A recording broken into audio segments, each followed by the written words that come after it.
Good morning, folks. So I'm sure you've seen over the last couple of days the Furies are back at it again. Obviously Tyson Fury's, unsurprisingly, I know you're all very, very shocked, he's unsurprisingly coming out of retirement. I mean, who would have thought it? Tyson Fury retiring and then coming back. Yeah, oh, never saw that one coming. Anyway,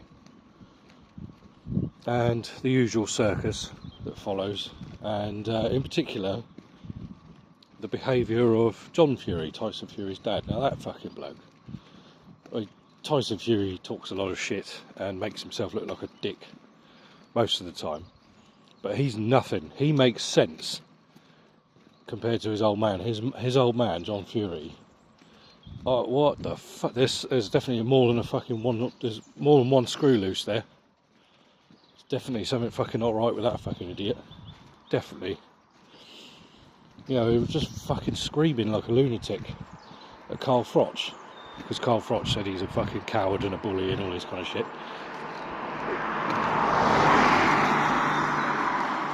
Not a lie, no lies there, because he is a loudmouthed twat. You know? My favourite thing to do whenever I see John Fury screaming and, you know, ranting about how he's a fighting man and he'll fight anybody, I just go on YouTube and I look up John Fury versus Henry Akin one day, and it brings a fucking warmth to my heart watching him stretched out on the fucking floor out cold. Yeah, just if you've not seen it, it's a beautiful thing to watch. But yeah, he sort of disappears for a while, this old John Fury, and then he rears his ugly head every now and then, shouting and screaming. I don't find it particularly entertaining. I actually find it quite embarrassing. You think, you know, they're representing our country in the sport that I love, and him and his son just shout and scream and rant and rave like a bunch of fucking lunatics. Yeah, it's just not. I'll tell you what John Fury reminds me of.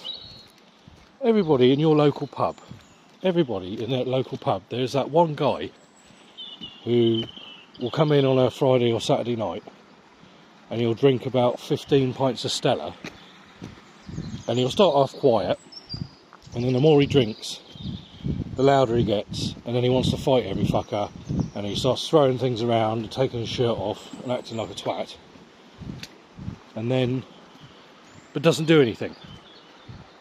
And then eventually, you know, the landlord will get rid of him, and that'll be the end of that. That's what John Fury makes me think of.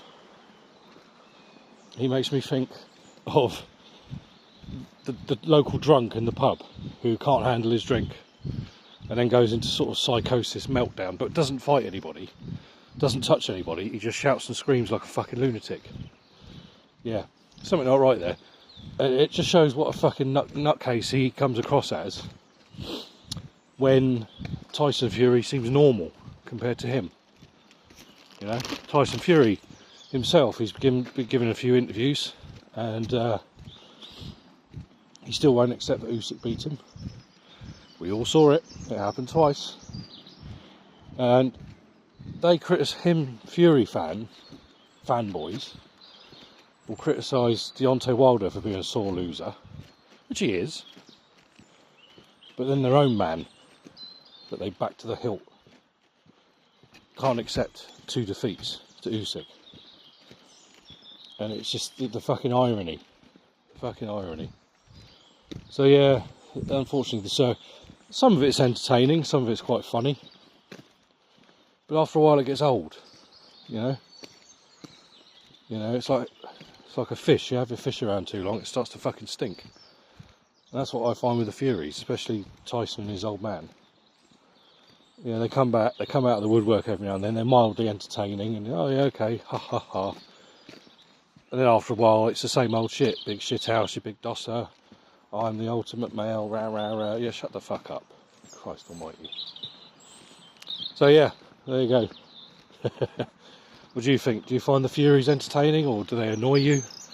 Or do they not bother you in the slightest? Are you not interested either way? Do you think it's all for show? Do you think it's all put on for the cameras? Or do you think they genuinely are a pair of fucking psychopaths?